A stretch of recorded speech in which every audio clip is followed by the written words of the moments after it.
el sedentarismo ni siquiera es una lesión, es una enfermedad. El sedentarismo es como la peor lesión que existe. El sedentarismo significa que tú no activas tu cuerpo. Al no activar tu cuerpo, tu sistema musculoesquelético, tus músculos, tendones, huesos, etcétera, el metabolismo falla. Y el metabolismo al fallar es cuando empiezan a aparecer lesiones en todo el sistema.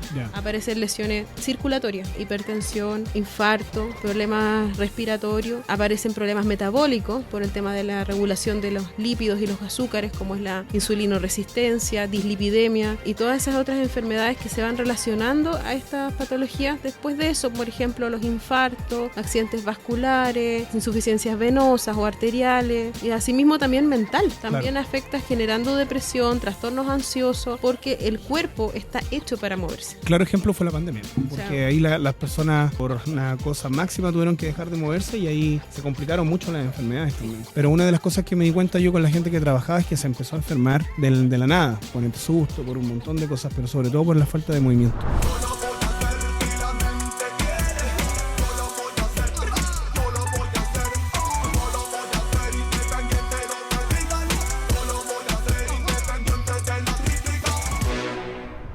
¿Cómo está mi gente? Bienvenidos a un nuevo programa de Cuerpo, Mente, Espíritu. En esta oportunidad estoy con Daniela Cuadra, deportóloga, directora de la clínica CRL. Para mí es un honor que nos visite. Tenemos tantas cosas de conversar. Preparar la entrevista te cuento que fue muy complicada porque había muchos temas que te quería consultar. Y bueno, siempre hacemos que la persona se presente ante nuestro público. Bueno, yo soy Daniela Cuadra, soy médico especialista en medicina deportiva. También me especialicé después en España en lesiones, específicamente en manejo ecográfico, diagnóstico y ecográfico de las lesiones. Y actualmente estoy trabajando en la clínica de recuperación de lesiones, que es la clínica CRL, en que nos dedicamos exclusivamente a ver lesiones musculares y articulares y tendíneas de la población tanto deportiva como población general. Entonces, en verdad, atendemos a todos, a todo tipo de personas. Oye, y entrando en materia, ¿cuáles son las lesiones más comunes que se ven, tanto en público deportista de alto rendimiento y como gente normal? Mira, hay como dos mundos. Uno es el mundo deportivo. En el mundo deportivo, en general, las lesiones tienden a ser por sobreuso o mal uso. Son generalmente lesiones relacionadas al desgaste o sobrecarga por el ejercicio, de tipo tendíneo, a veces algunas lesiones articulares, desgarros musculares. Y en la población general, o que más tiende a ser sedentaria y que tiene lesiones musculoesqueléticas, vemos un poco más las lesiones por falta de uso.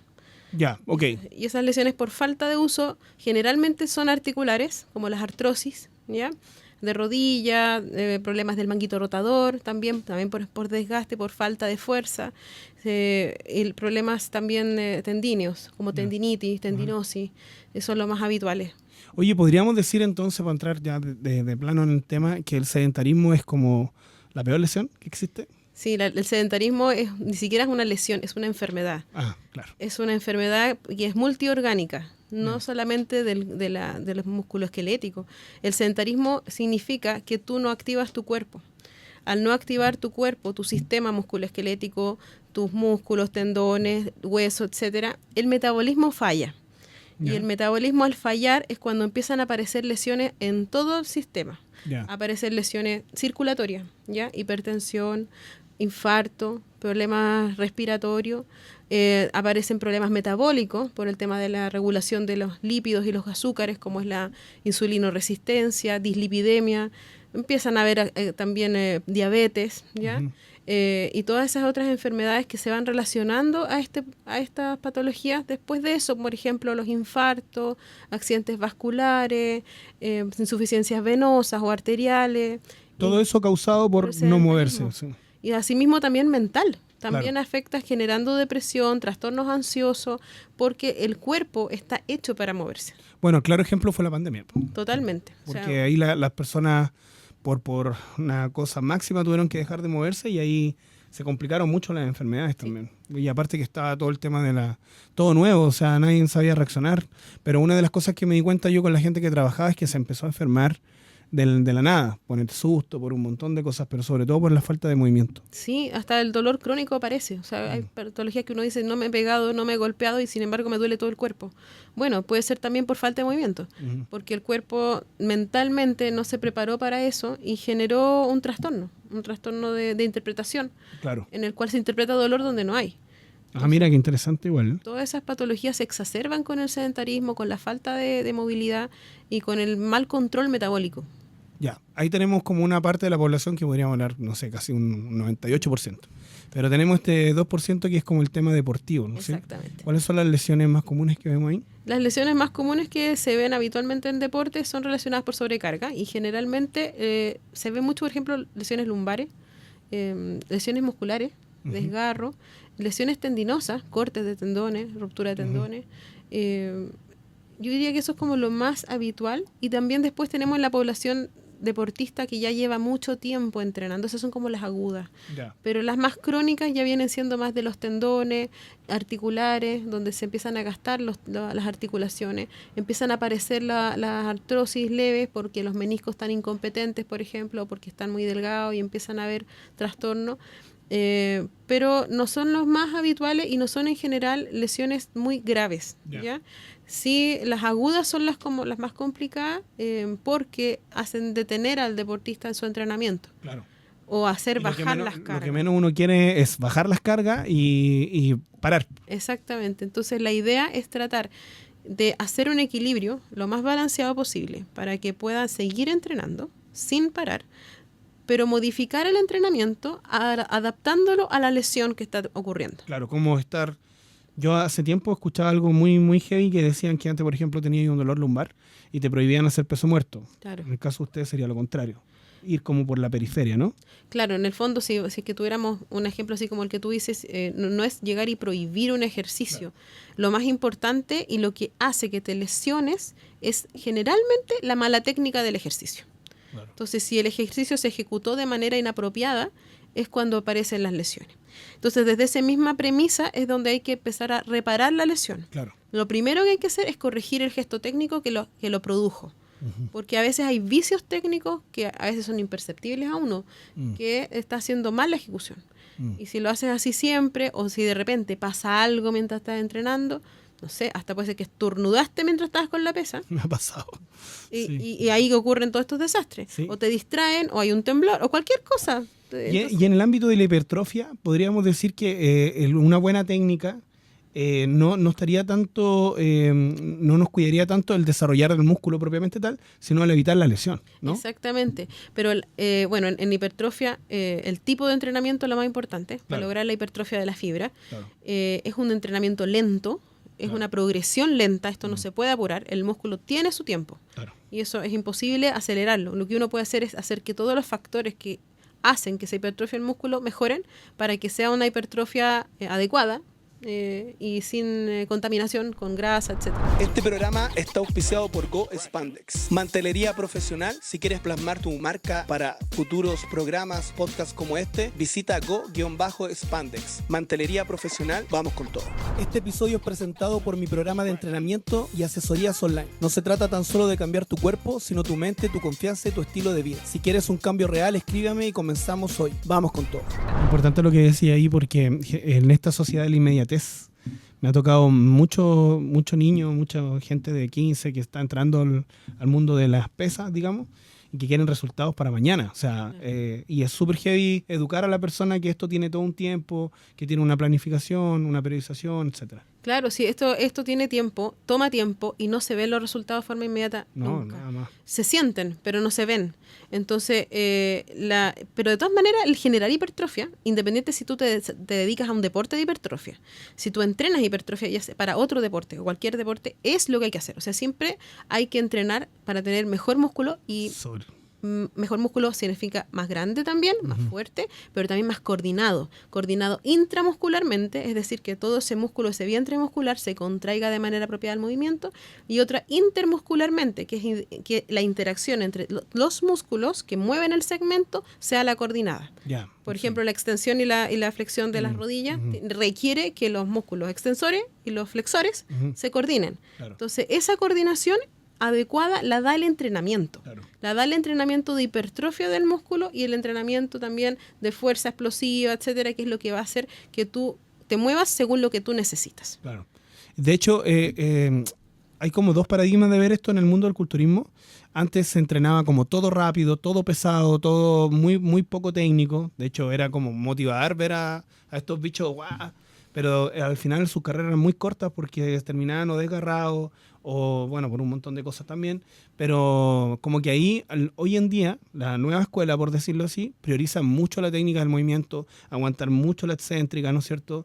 Estar muy pendiente de concentrarse en el momento. Creo que eso ha cambiado harto. Es súper, súper importante eso que tú dices de la concentración. Porque cuando se pone la mente en el entrenamiento, la mente en el músculo, es cuando tú generas la adaptación correcta. Claro. Porque estamos hablando de control cerebral, ¿ya? O sea, el músculo se mueve de acuerdo a lo que yo le estoy diciendo. Es un músculo igual que el corazón. El corazón también es un músculo, sí. Pero tú el corazón no lo puedes controlar, ¿verdad? Claro. Pero el músculo esquelético sí lo puedes controlar. Y es una de las pocas órganos que hay en el cuerpo que tú puedes controlar. No puedes controlar el hígado, no puedes controlar el pulmón, no puedes controlar nada más. Pero sí puedes controlar el músculo, porque tiene en el cerebro una interpretación súper grande. O sea, la corteza cerebral tiene mucha área de interpretación para el movimiento. Y eso se entrena. Las conexiones neuronales, la forma de que se mande la información es entrenable. Y por eso es que hay que entrenar con conciencia, porque es la mejor manera de hacerlo y es la manera de prevenir las lesiones. Ya, perfecto. Súper bien explicado.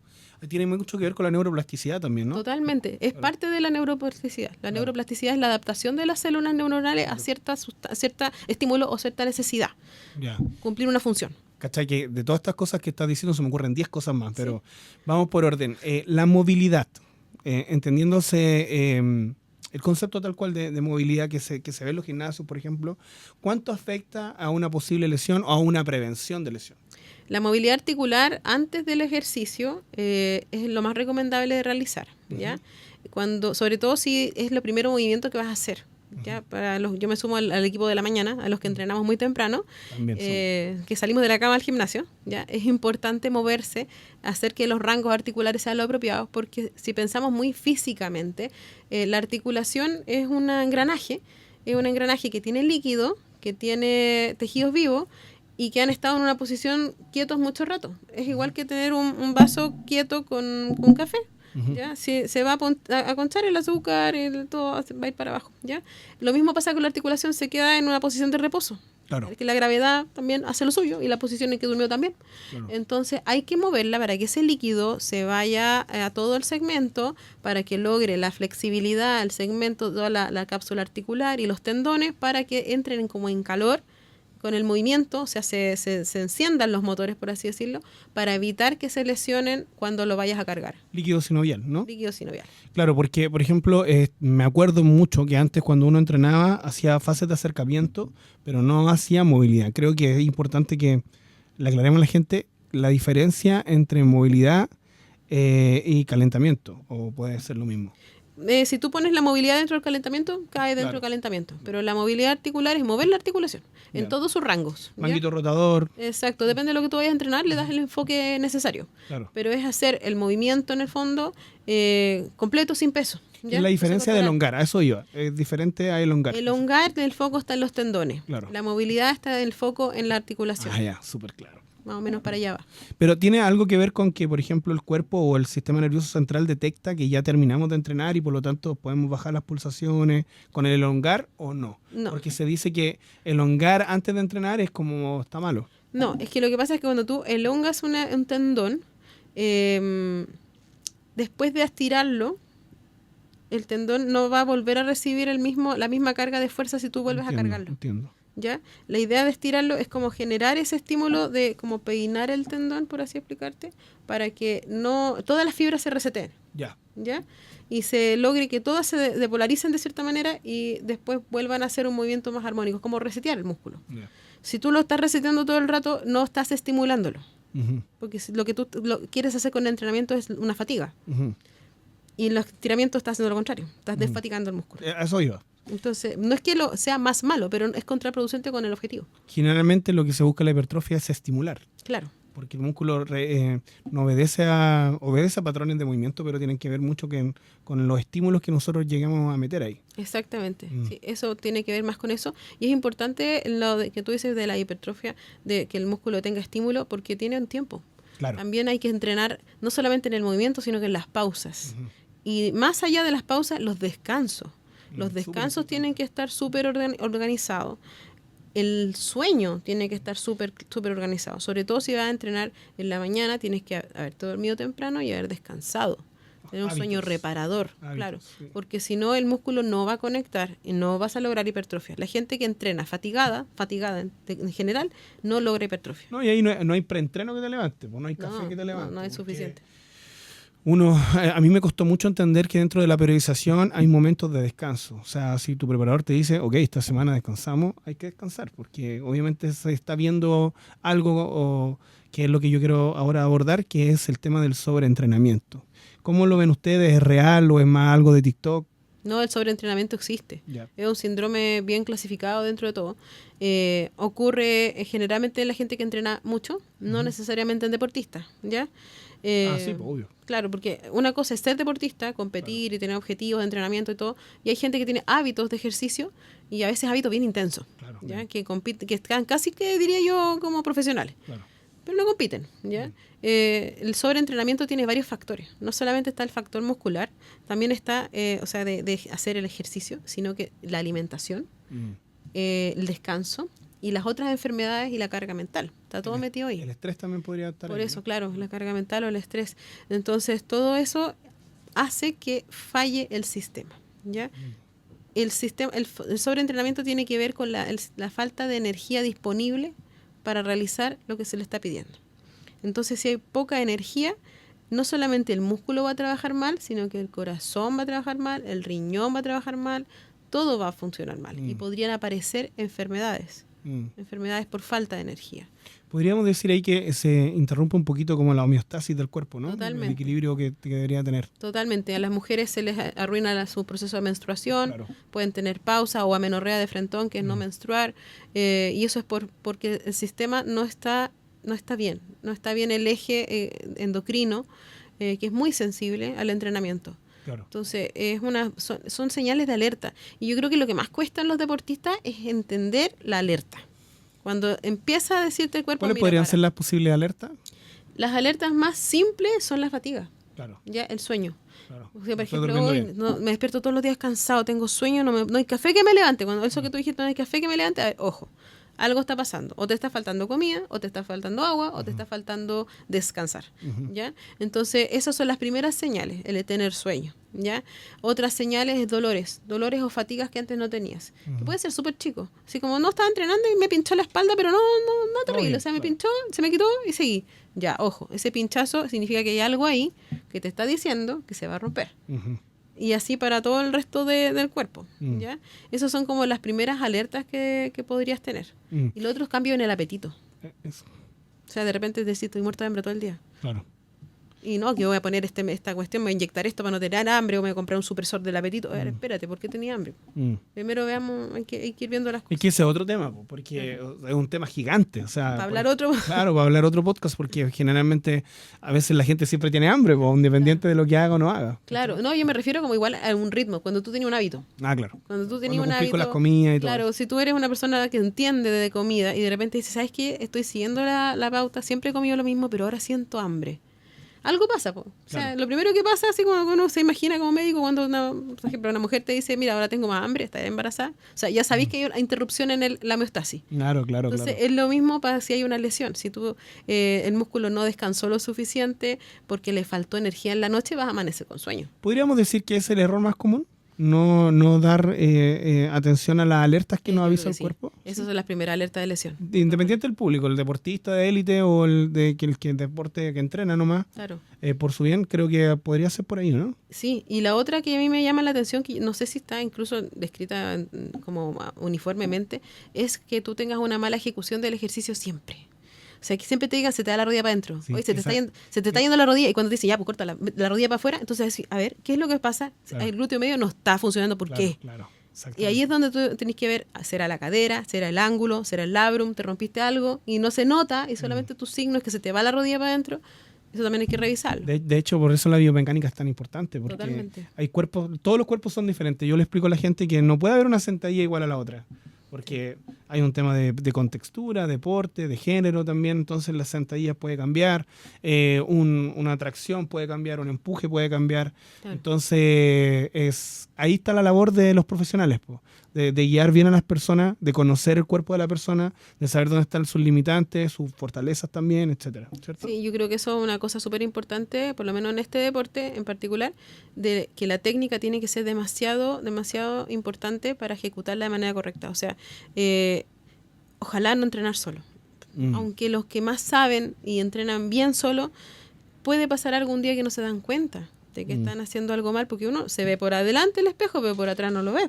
Mira, para complementar lo que dice, por ejemplo, estamos en una press banca y estás entrenando solo. Ahí tenés dos problemas. Una, que no vas a llegar a tu máximo, porque vas a estar siempre pendiente de que no quedarte atrapado, que pasa muchas veces. Y otra, sobrepasarte también, ¿cachai? Yo me acuerdo de un amigo que se desgarró el pecho porque tuvo que sacar la barra para un lado, después para el otro porque quedó atrapado y ahí se desgarró. Claro.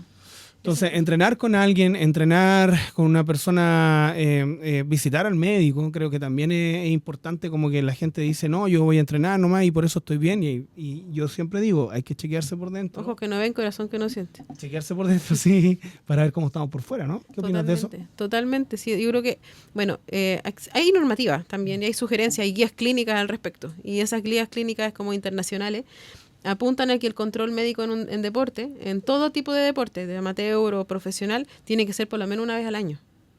¿El control médico? Control médico como completo. O sea, hacer un ¿Qué perfil pedís tú ahí en ese examen? Lo mínimo que yo pido cuando quieren hacer un chequeo es hacer un electrocardiograma, porque el corazón cambia, ¿ya? Todos envejecemos. Nos vamos a meter en ese tema. Sí.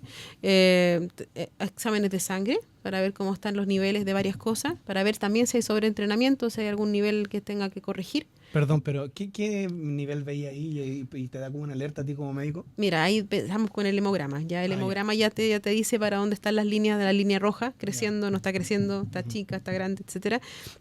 La CK, que es una sustancia que se mide, que mide el deterioro muscular, la ruptura muscular, que siempre uno espera en deporte que esté alta, ¿ya? Claro. Pero tiene rangos tolerables. Los niveles de vitamina, el perfil lipídico, también es un índice de buen metabolismo, hormonas, ¿ya? También es importante, que ahí nos metemos en otro submundo, pero sí, hormonas. Dentro de los exámenes, también examen de orina, para ver si está filtrando proteína, orina, de glucosa, etcétera, también por lo mismo, por la sobrecarga proteica, que también se puede ver en desbalances dietéticos importantes. Entonces eso es como lo muy básico que pido. Y ojalá ver según el paciente si es que hay que tomar alguna imagen, ya también es importante. Existe una... yo soy medio nerd para estas cosas, entonces como que me apasionan un poco. Existe se dice, que los ecocardiogramas son como no tan efectivos porque presentan como una foto del momento, en ese momento, pero después en el otro momento el corazón puede haber cambiado. ¿Tú ahí lo complementas con una eco, por ejemplo? O cómo lo primero y lo más importante en toda visita médica no son los exámenes. Los exámenes son complementarios para las sospechas diagnósticas y para cosas que podamos pasar desapercibidas. Lo más importante es la entrevista, ¿ya? Y en la entrevista uno identifica si tú tienes riesgo o no, o factores que te están diciendo si hay una alteración del ritmo cardíaco. ¿Ya? Entonces... dime cuáles son, porfa. Es que acabo de recibir una noticia mala, entonces, no yo, un amigo. Entonces, ¿qué cosas tú podrías leer ahí? Mira, lo primero que se pide y que siempre es muy útil, aunque tú creas que es una foto del momento, no lo es tanto, ¿ya? Es el electrocardiograma de reposo, sí, porque aunque estés en reposo, se puede ver si el corazón está hipertrófico o no, claro, ¿ya? Claro. Y si está hipertrófico, yo ya sospecho que podrías tener alguna arritmia o alguna alteración del ritmo en ejercicio, ¿ya? O si tuvieras una alteración en el eje eléctrico, porque el eje eléctrico también te indica si el impulso va en el sentido correcto y depolarizando bien el corazón de manera ordenada. Perfecto. Si no está en eje correcto, entonces yo también digo, debe haber alguna alteración del ritmo o alguna hipertrofia de alguna pared en particular que me está generando alguna alteración. ¿Y por qué es importante pedirlo siempre? Y a veces me dicen, no, siempre me sale electro y siempre sale normal. Sí, porque tú, deportista, tienes un corazón diferente a la población normal. Lógico. Tu corazón es más grande, Claro. y es más lento. ¿Ya? Entonces siempre te va a salir lo más probable bradicardia sinusal, bradicardia o un bloqueo AB, un primer grado, y siempre te va a salir. Ya, ni un problema, estamos perfectos. De repente te da algo, no sé, te da una apendicitis, ¿ya? Una apendicitis, y caí en la urgencia. Y pescan en la urgencia, te toman el examen, ¡oh, tiene una bradicardia! Claro. ¡Ah, el reanimador! Y Claro, hay que claro. correr, y paletas, y todo. Y no, oye, si mira, te voy a mostrar mis exámenes del año pasado, siempre he tenido bradicardia toda mi vida. Mi corazón es lento. Ah, ya, perfecto, entonces no es el problema del momento. Ok. Es importante tenerlo como antecedente, para que no se sobrediagnostique enfermedad donde no hay. De ahí la importancia de verse con un especialista si eres deportista. Exacto, O sea, si eres deportista y vas, sin menospreciar a nadie, pero son áreas diferentes. O sea, Sí, si claro. yo voy a un médico general, me va a ver, no sé cuándo entrenaste, no me va a preguntar eso. Claro. Tú sí. Exactamente, si eso, por eso es parte de la entrevista lo que digo, lo Ya, importante. ok. Y lo otro que yo identifico en la entrevista es cómo estáis entrenando. Por repente me dicen, mira, yo estoy entrenando, siempre entreno igual al fallo, a la fatiga, qué sé yo, pero de repente me llego a mi casa y todavía estoy con falta de aire. Como que ¿Qué ha pasado? estoy fatigado y como que no logro estar en reposo, como que no bajo la frecuencia cardíaca, me dicen. Ya, ok, perfecto, entiendo. Test de esfuerzo. Ahí pasamos al otro nivel. Ahí empezamos a revisar el corazón con una segunda mirada. Si yo creo que va por el lado eléctrico la cosa, test de esfuerzo. O el lado isquémico, un infarto, se está tapando una arteria, algo está pasando, test de esfuerzo. Si yo creo que está funcionando mal el corazón, ecocardio, que es para mirarlo con ecografía. Entonces, así es como uno va tomando prevenciones para evitar lo más posible tener muerte súbita o alguna otra patología derivada de un mal control metabólico que sea en el corazón. En este caso puntual, que estamos hablando del corazón, ¿habría alguna situación médica que tuvieras que decir a la persona no puedes entrenar más? Hay pocas situaciones, Ya, pero existen. ya. Son muy escasas, pero hay que identificarlas. Ya. Hay cosas muy malas como un síndrome de Brugada, que son unas alteraciones rítmicas desastrosas, que están perfecto el corazón y de repente vira y se vuelve loco y contrae todo mal y te morís. Claro. Literalmente no hay nada que hacer ahí. Entonces, para eso también los gimnasios y todas estas áreas tienen que ser zonas cardioprotegidas. Claro. Tiene que haber un desfibrilador cerca. Claro. Porque es lo único que te puede salvar en caso de que ocurran esas cosas que son indetectables. Mm. O sea, lamentablemente, con toda la tecnología médica que hay, con todo lo que uno logra estudiar y aprender, hay un porcentaje que es chico, pero existe, de enfermedades cardiovasculares o arritmias letales que no se pueden prevenir. Lo que se dice genética, ¿no? Sí, ese es como destino, porque Oye, ahí no hay cómo. Sí, voy a hablar voy a tratar de mezclar dos temas a ver si me lo hago bien. A mí una vez me volvió loco el concepto de la epigenética, Ya. entendiéndose de las cosas que uno puede hacer para bien y estimular lo bueno de la genética de uno y evitar todo lo malo.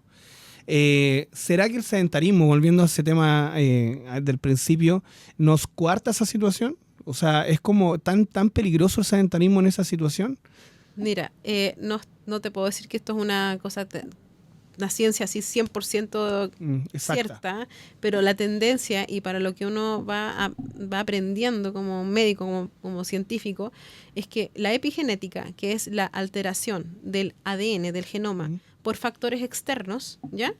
Que modifica la cadena de ADN y genera la evolución, ¿ya? Porque para eso se permite la epigenética, es para evolucionar, ya con estímulos externos. Tú modificas tu ADN y lo transmites modificado, ¿ya? No te va a afectar a ti, va a afectar a la siguiente generación. Ajá, cacha, ya, ok. ¿Ya? Okay. Pero es heredable, hay cosas heredables, ¿ya? Y hay cosas bien estudiadas también al respecto, por ejemplo, de la esfera más psiquiátrica, psicológica, ¿ya? Que son las, por ejemplo... La gran olvidada del tema también. Sí. Abusos, la esclavitud, ¿ya? Las familias que han estado sometidas a esclavitud hacia atrás y generaciones hacia atrás tienen ciertos trastornos específicos en la población actual, y ya no tienen nada de esclavitud. Y así otros factores, exposiciones a radiación, exposiciones a hambrunas, guerras, también modifican el ADN de las generaciones futuras. Claro. ¿Ya? Tanto para cosas como más psiquiátricas, que es lo más sensible, porque es muy notorio, ¿ya? Cambios sutiles en ese sentido, pero también cambios físicos. Y por lo mismo, los factores que te ayudan a desarrollar un buen entorno, una buena homeostasis, van a proteger tu ADN y van a heredar ese mecanismo, ese buen funcionamiento. Como hábitos saludables. Exactamente. Entrenar, cuidarse con lo que comemos, descansar bien, amar, etc. Y los factores negativos también van a hacer que se modifique tu ADN y vuelvas a repetir el patrón. Por ejemplo, fumar. Si mi papá fue alcohólico. Alcoholismo, las adicciones. Una persona que ha tenido adicciones, por ejemplo, si tus abuelos fueron adictos, es más probable que tú puedas serlo. ¿Ya? No significa que lo vayas a hacer, eso no es una condena. Claro. Pero los estudios van apuntando en que es más probable que si tu familia ha sido deportista, están acostumbrados a hacer ejercicio, claro, a comer bien, tu cuerpo va a necesitar ejercicio para funcionar. Claro. ¿Ya? Entonces es para allá donde va apuntando, pero estamos hablando de epigenética, o sea, es algo que se va a modificar y generaciones más adelante va a afectar. Tampoco es como la geología, ya cuando tú miras capas para abajo de la Tierra, los dinosaurios están ahí abajo, pero pasaron hace millones de años. ¿Sabes cómo lo entiendo yo? De la palabra misma, epi, sufijo, epi, sobre tu genética. O sea, uno tiene que tratar de ser agradecido por lo que Dios nos dio, ¿no es cierto? Aprovecharlo. Para mí entrenar es una celebración al cuerpo, siempre lo digo así, y tratar de hacer las cosas que son positivas para lo mío. O sea, está como ver un poquito, analizar cómo fue mi papá, mi abuelo, un poquito de historia, ¿no es cierto? Y ver, ok, esto lo cambiamos. O sea, yo no quería ser alcohólico, por eso nunca tomé alcohol, ¿cachai? Por ejemplo. Claro, totalmente. Entonces uno tomar todos esos factores que están externos y modificarlos para el bien de uno. O sea, yo considero, en mi punto de vista muy personal, el ejercicio es un autocuidado. Y es amor propio. O sea, es la única manifestación que yo tengo para mí misma de cuidarme, porque yo me quiero, yo deseo que mi cuerpo esté sano, yo quiero estar para mis hijas, yo quiero estar para mi familia sana, y para eso tengo que cuidarme. Y el cuidarme no es solamente hacer ejercicio, es cuidar mi mente, es cuidar mi alimentación, es cuidar mi corazón o mis afectos. Todo eso va en lo mismo. Y yo creo que el parte del autocuidado es autorrespeto y ver los límites que uno tiene, ¿ya? Y también explorar hasta dónde puedes llegar sin lesionarte. O sea, entrenar bien. Ese límite es súper cuático. Es difícil, y además... Es como llegar al fallo. Había una tendencia de que no, tenías que llegar al fallo siempre, así como se te tenía que caer la pesa. Claro. Pero después llegaron estudios que dijeron que había que bordear el fallo, y hoy día los papers nuevos dicen que hay que no estar ahí, sino que porque si puedes fallar, te puede fallar algo más grave. Exactamente. Como un tendón, algo así. Literalmente. Entonces es importante conocer el cuerpo. Por eso te digo que ese autorrespeto de ver dónde está el límite, cada uno lo tiene que ir tocando de a poco. O sea, para entrenar, para lograr un buen entrenamiento, hay que aprender a conocerse. Y por eso es lento. Por eso es lento el ejercicio. Y hay que ser paciente. Totalmente. O sea, ayer una persona en el gimnasio me preguntó, oye, ¿y usted cuánto tiempo lleva entrenando? Porque está súper bien, no sé qué. Y yo le dije, como 15 años. Te mataste. Me mataste. Y eso yo partí la semana pasada, me dijo. Yo dije, perfecto, haber partido es lo mejor que puede haber hecho. Es el mejor momento. Es lo mejor. Sí, o sea, sí. No hay mal momento para empezar. Vas a estar 1000 veces mejor en 2 semanas más. O sea, ya te va a hacer bien. Ya me dijo, sí, no, este es el principio de tu vida para siempre. Así que perfecto. Hay 2 temas que quiero tratar antes de vernos el tema de los tratamientos que hacen ustedes. Uno tiene que ver con la longevidad. Creo que va guiado lo que bien le estás diciendo ahora. Yo voy a ser papá pronto y tú ya eres mamá de... 2 mellicitos, sí. Mellizos, qué bacán. Y uno tiene que estar activo, pues. Entonces, ¿de qué manera el deporte, de qué manera la prevención, de qué manera todo lo que estamos hablando nos ayuda a tener una mejor longevidad? Porque los años pasan para todos, pero cómo pasan es la diferencia, ¿no? Claro, mira, es que este es un mundo súper lindo. O sea, preguntaste algo que se está estudiando, pero heavy en el mundo. De hecho, hay gente que se dedica a estudiar la longevidad específicamente. Acabo de leer un libro espectacular de Después me decís cuál de todos los libros leíste. A mí me gusta mucho el tema, porque el ejercicio genera muchos estímulos celulares, muchos. Y todos los estímulos celulares que genera son a renovar, a limpiar. Es como que va alguien a tu casa y te limpia todo y te deja todo ordenado. Eso es lo que hace el ejercicio, ¿ya? Y si tú tienes todo ordenado, encuentras todo rápido, la célula encuentra todo lo que necesita, dónde está la energía, dónde está el oxígeno, dónde está la mitocondria, dónde está el electrón, y entonces lo hace que funcione, y cuando necesita duplicar su célula, la duplica, porque tiene toda la herramienta. Y no tiene tantos contaminantes, tantos residuos de la oxidorreducción, que son los radicales libres, etcétera, que están estorbando ahí, molestando. y que se pegan a todo y rompen organelos y celulares. Dentro de eso, lo que se rompe cuando uno no hace la limpieza son unas estructuras que están en el genoma, en el ADN, que son los cachitos finales, ¿Ya? que se llaman telómeros. Telómeros, sí. Los telómeros son las colas largas que es como que sobran del ADN. Cuando se duplica la célula, cada vez que se duplica, se va cortando un poquito el telómero. Se duplica de nuevo, se corta el telómero. Se corta de nuevo. Y cada vez queda más cortito el telómero. Y se relaciona al envejecimiento. Ya, Mientras más veces se replica una célula, menos capacidad tiene de replicarse. ya. Por eso uno envejece, sale en arruga, el pelo se pone blanco, uno se hace más chico y todo porque el metabolismo se va haciendo más lento cada vez. Ya sé por dónde va. Ya. Entonces el ejercicio, como va limpiándote toda esta célula, hace que los telómeros no se corten tanto. Claro. Se corta poquito y otro poquito. Entonces te permite tener mejor vida celular, mejor calidad celular, más tiempo. Y eso va a hacer que te prevenga de tener enfermedades relacionadas al desgaste. Y ahí te va a aumentar tu vida útil. Y para allá va el ejercicio. Claro. Para que tú tengas más vida, más plena, por más tiempo. Por eso no es ningún mal momento para empezar a entrenar. Nunca. Puede ser niño, joven, adulto joven, pero en ningún momento es malo para entrenar. El ejercicio siempre es un estímulo positivo, siempre. Hay que adecuarlo, hay que adecuarlo a los Sí. niños. Hubo un tiempo que se decía, no, los niños no pueden hacer pesas. Sí, pues. No pueden hacer pesas porque quedan chicos. No, eso no es así. No es así. Lo que no tienen que hacer los niños es cosas que los lesionen. Claro. ¿Ya? Y de hecho, hay cosas que hacen los niños que son sumamente lesivas y que a mí me da espanto. Sí. Por ejemplo, las cama elásticas. Claro. O sea, están los jumping park como que fueran McDonald's más encima. O sea, las dos cosas más malas para los niños Más clientes, son las que más se más clientes para ustedes, po. y al lado tienen el McDonald's. atroz. La combinación perfecta. Terrible. Eso es como los cumpleaños donde te invitan a los jumping park y digo, ay, justo ese no puedo ir. Siguiendo hablando de la longevidad, el entrenamiento ya explicaste, pero espectacularmente y brevemente te agradezco todo lo que nos pasa en el cuerpo. Pero también hay un tema de que se dice que existe una edad biológica y una cronológica. ¿Eso es así o es parte de falacias, no? Mira, es una manera elegante de tratar de explicar lo mismo. Ya. ¿Ya? Porque la edad es edad, ¿no? O sea, si tú la relacionas factor tiempo, Claro. ¿ya?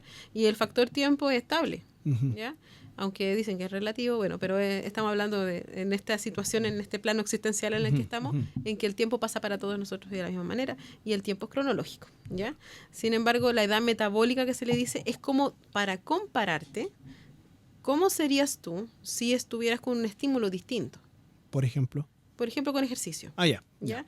O en sedentario. La persona sedentaria, qué tanto se ha dañado su cuerpo por ser sedentario. Y si hace ejercicio, qué tanto se ha mantenido sano y frenado el deterioro relacionado al tiempo. Ya, ok, me cacho. ¿Ya? Pero no es que haya una edad biológica probablemente tal. Esas son estimaciones de cálculo. Yo creo que son como calidad de edad. Porque, Claro. por ejemplo, una persona puede estar a los 50 de una forma y otra. Y ahí el músculo es súper importante. Totalmente, pues sí, como el músculo es el protector, es Claro. el protector de lesión, protector de enfermedad, es lo que nos mantiene funcionando. Claro. Que no lo pesca la gente muchas veces, lamentablemente, porque dicen, no, es que tengo mucho trabajo, es que tengo que hacer muchas cosas, es que estoy muy cansado por mi trabajo. Bueno, está cansado y tiene mucho trabajo, se entiende, pero siempre se puede hacer ejercicio, Es hay que que darse el tiempo, hay que organizarlo. Existen ahora hasta las pausas activas. O sea, siempre hay un momento, yo entiendo, pero también comparo y tengo alumnas que, no sé, trabajan todo el día, tienen 3 niños y se dan el tiempo igual. O sea, con un entrenamiento en su casa, ¿cachai? O sea, siempre se pueden mover. Las niñas que están embarazadas también. Sí. Otro temazo ese, pero también es como, no voy a entrenar porque el doctor me dijo que no. Hoy en día los médicos están todos aptos a que la persona se mueva. Siempre que haya sido deportista, que haya entrenado antes también. Claro, o sea, moverse sí se puede. Lo que pasa es que el miedo que tienen muchos colegas, yo lo entiendo. O sea, muchos médicos que dicen, no, que no se haga ejercicio, que no se mueva. Es el miedo a que lo hagas mal. Es lo mismo que dijimos al principio, la técnica. Claro. Técnica.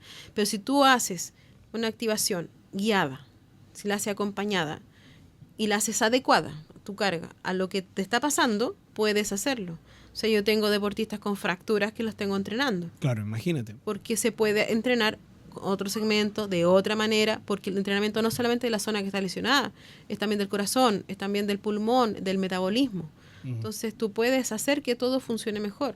Entonces hay que adecuarlo a la situación en la que está el paciente. Creo que ahí diste con el clavo, o sea, adecuación en todo sentido. Hay gente que trabaja de noche, que tenemos que adecuar la planificación para esa persona. Hay gente que trabaja en las minas, 15x3, no sé. O que arriba no pueden hacer el mismo ejercicio que tú le mandaste una tarea. Claro, porque están en altura. Claro. Entonces todas esas cosas hay que aprender a adecuarlas, pero no eliminarlas.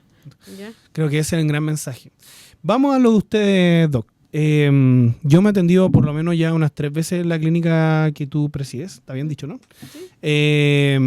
CRL, y creo que la forma de tratar ustedes la problemática es bastante diferente. ¿Nos podrías explicar cómo lo hacen? Sí, mira, nosotros somos casi 20 médicos que estamos en varias sucursales, en varios puntos de Santiago y también en Viña. Nuestro propósito es tratar a los pacientes que tienen lesiones crónicas y lesiones relacionadas al deporte. Nuestra manera de trabajar es que somos en la mayoría deportólogos, ¿ya? También hay traumatólogos y otros especialistas afines que nos acompañan también, pero vemos la lesión clínicamente en la consulta y en la misma consulta tenemos un ecógrafo, ¿ya? Y nos especializamos en mirar con el ecógrafo y podemos ver las lesiones de manera más rápida, ¿ya? Como una herramienta para hacer que sea más rápido la detección del problema y el tratamiento. Y también orientarnos a si es que hubiera que pedir otro examen más avanzado, ¿ya? Porque a veces hay que hacerlo.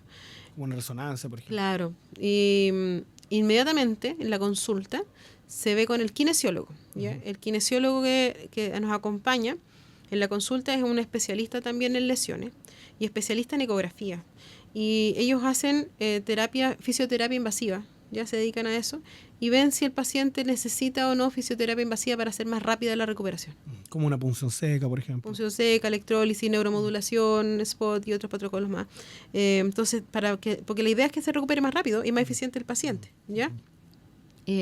Hacer las menos sesiones de kines posible, etcétera, pero que sea eficiente. Y inmediatamente después de esa consulta en que ya te vieron con el ecógrafo, que te vio el kinesiólogo, salir con una idea ya de la lesión y el tratamiento. Se ahorra un montón de tiempo con eso. Esa es la gracia. Entonces tratamos de que ya salga con un plan. Mira, hay que hacer esto, y después vamos a revisarlo. Lo otro súper lindo que tenemos nosotros, que por lo menos yo y mis compañeros compartimos, es que trabajamos muy en equipo. Todos trabajamos muy sincrónicos, claro. ¿Ya? Los médicos entre nosotros, los kinesiólogos, la recepción, todos trabajamos muy ordenados. Entonces eso hace que sea muy fluido y que también el traspaso entre colega y colega sea muy apropiado. Claro. ¿Ya? Por si acaso hubiera que hacer un cambio de enfoque de repente, o trabajo colaborativo, porque a veces necesita trabajo multiprofesional, alguna lesión. Claro. ¿Ya? Entonces, el que sea todo coordinado hace que sea fácil el traspaso de información y que haya menos errores, ¿ya? Y además, la rehabilitación que se hace en el gimnasio es potente porque el ejercicio que hacen los kinesiólogos, que son especialistas en eso, es totalmente personalizado. No hay una planilla estándar para nadie. O sea, es lo que dijimos recién, o sea, es hacerlo adecuado al paciente. Y todas las situaciones y todas las personas son diferentes, aunque la patología sea la misma. Entonces, el enfoque para rehabilitarlo tiene que ser distinto. Y ese sello lo da el estar al lado, mirar la técnica, corregir el gesto y hacerlo de manera ordenada para el paciente. Darle tarea, también los ayudamos desde ese punto de vista, enseñando de la importancia que es implicarlo en la recuperación, hacerlo partícipe de su recuperación. No es una corriente antigua que la corriente como paternalista de la medicina, en que yo te da una receta y se hace lo que el médico dice porque eso es ley. No. ¿Qué paciente tiene que ver con paciencia? Sí. Partícipe de tu recuperación. Claro, pero muchos pacientes se creen o se condicionan ellos mismos como clientes porque van a buscar algo inmediato. Te cacho. No, es que yo vine para acá porque yo quiero recuperarme. Sí, ok, estamos de acuerdo. Queremos que se recupere. Esta es una orientación. ¿Ahí no será, ustedes trabajan con psicólogos? Sí, también tenemos psicólogos. Porque ahí, claro, o sea, imagínate una persona que está, lo he visto, a 2 semanas de competir, que se cresta y media todo el año y justo se lesiona, es como complicado. Bueno. Totalmente. O deportistas que están jugándose algo importante y se lesionan. Obviamente hay un trabajo fisiológico que hay que hacer, pero también hay un trabajo mental. Trabajo mental. Sí, pues nosotros tenemos toda esa esfera. Multidisciplinario. Claro, tenemos nutricionistas, especialistas en deporte, nutricionistas para ver patologías crónicas, enfocado también en dolor crónico. Uh-huh. Como te dije, no solamente tenemos deportistas, sino que también personas que tienen lesiones crónicas, ¿ya? Dolorosas. Hablando de esto mismo, ¿cómo ves tú la sobremedicación de la gente que se automedica? Por ejemplo, no sé, me duele la cabeza, un ibuprofeno, y llevan 2 semanas tomando ibuprofeno, no sé. ¿Qué riesgos podemos tener eso? Nosotros en eso somos súper claros. O sea, la automedicación es lo menos indicado que hay, ¿ya? Hay fármacos que se pueden ocupar un poco más distendidos, ya el paracetamol, que es más seguro, etcétera, y hay chistes, todos estos chistes con el paracetamol, pero en verdad es porque es más seguro, ¿ya? Pero usar antiinflamatorio o tener que usar antijaquecoso o no tomar correctamente los medicamentos para la presión o tomar el que le dio la amiga, la vecina, etcétera, es mala idea, siempre es mala idea. Porque por lo mismo, todos los cuerpos son distintos, pueden responder de manera inapropiada y además pueden ocultarte lesiones, ocultarte trastornos, ¿ya? Y eso puede ser grave. La alerta que estábamos hablando. La alerta, el cuerpo hay que escucharlo. Si algo duele, hay que verlo. O sea, si tú tomas ibuprofeno a diestra y siniestra, es muy probable que tu mucosa gástrica se altere y tus riñones también. Uh-huh. Entonces un día hay a vomitar sangre. Uh-huh. Y eso va a ser porque el medicamento te hizo eso. ¿Cuál es la diferencia de lo que hace el paracetamol con el ibuprofeno? El paracetamol es un analgésico, ¿ya? No es un antiinflamatorio, no interrumpe la cadena de la inflamación. O sea, por ejemplo, si la persona no quiere perder su entrenamiento, dada la inflamación positiva, podría optar mejor por no estamos recetando nada, pero podría optar mejor por un paracetamol que un... tipos analgésicos, claro, en vez de antiinflamatorios. Claro. La inflamación es un proceso normal, es un proceso adecuado que el cuerpo genera para reparar cualquier parte. Claro. ¿Ya? Y nosotros como que lo estamos coartando. Exacto. Entonces la inflamación es un proceso que hay que permitirlo, pero guiarlo. ¿Ya? ¿Y cómo lo guías? A veces hay que interrumpirla cuando la cascada es en verdad una catarata. De dolor. En vez de una cascadita de inflamación, una catarata, bueno, habrá que usar antiinflamatorio. Pero un tiempo acotado y vigilado. Pero si no, la idea es controlarlo con ejercicio, bajar las cargas, mejorar la técnica, identificar bien el punto y ahí aplicar alguna técnica más invasiva como electrólisis o neuromodulación para mejorar sin tener que interrumpir la cadena de inflamación para que el tejido se repare. Uh-huh. ¿Ya? Y enfocando que la estructura que está lesionada se mejore. Nunca había escuchado eso, de guiar la inflamación. Guiar la inflamación. Eso es lo que tratamos de hacer nosotros. Qué bacán. Y los felicito porque, bueno, como te contaba, yo ya he estado ahí por varios... Yo no he tenido, gracias a Dios, lesiones graves, pero siempre hay un dolorcito que aquí por allá, la ciática, el cuadrado lumbar, ¿no es cierto? Puntos gatillos suceden mucho también en deporte, sí. Como que sobrecarga y te impiden entrenar bien por los rangos. También eso ayuda harto a las funciones. Otras áreas como los masajes, como la quiropraxia, ¿cómo la ves tú? Mira, no son áreas para nada malas, no se alejan tampoco de lo mismo foco, pero sí es importante, por ejemplo, la masoterapia es muy buena en deporte, ayuda a descontracturar, ¿ya? Y a recuperar el flujo para que no haya tanto edema muscular, etcétera, muy bien. Hay diferentes tipos de masajes, también se pueden ordenar según la necesidad. La quiropraxia, bien hecha, y con la indicación apropiada, o sea, en el paciente adecuado, está bien. Yeah. Pero hay veces que abusan un poco de la quiropraxia. Claro. O sea, a mí me llegan muchos pacientes que dicen, no, primero fui al quiropráctico y no me hizo nada. O fui al quiropráctico y me quedé peor. Bueno, primero porque no hicieron un diagnóstico. Claro. Ya, lo primero que hay que hacer es un diagnóstico y ver qué es lo que está pasando. Claro. Porque si me voy a mover la columna de alguien que tiene un trastorno de una discopatía que está a punto de atrapar una raíz, no es buena idea. ¿Ya? Entonces primero identificar cuál es el problema, para ver cuál va a ser la solución y dentro de esa esfera, bueno, ahí se puede usar diferentes cosas. Doc, agradecido 100% de tu tiempo. ¿Quieres dar algún mensaje final dentro de todo lo que hemos hablado? Creo que de lo más importante, 2 cosas. En los deportistas, escuchen al cuerpo. ¿Ya? Y siempre busquen ser mejor. Uno no tiene la verdad. Entonces, aunque de repente me dicen, no, pero es que yo sé entrenar. Sí, yo entiendo, sé entrenar, pero está bien que alguien te mire, está bien que alguien te guíe por si acaso. Yo también entreno hace millones de años, pero yo no entreno, yo siempre entreno con alguien que me esté mirando para no lesionarme. Pero es cosa de escuchar al cuerpo y escuchar a otros también si te están ayudando, ¿ya? Y a la población más general, o que no se dedica a entrenar tanto, es a moverse, definitivamente, porque nunca es tarde empezar. Y siempre va a sacar beneficio de esto. Claro. Va a doler los músculos al principio, pero eso siempre va a ayudar.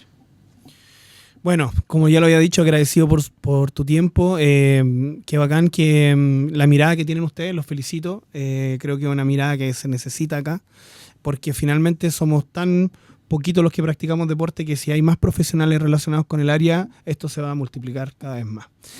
Como les decía a ustedes, sigan nuestras redes sociales, suscríbanse al canal de YouTube y como siempre digo, vamos con todo. Gracias.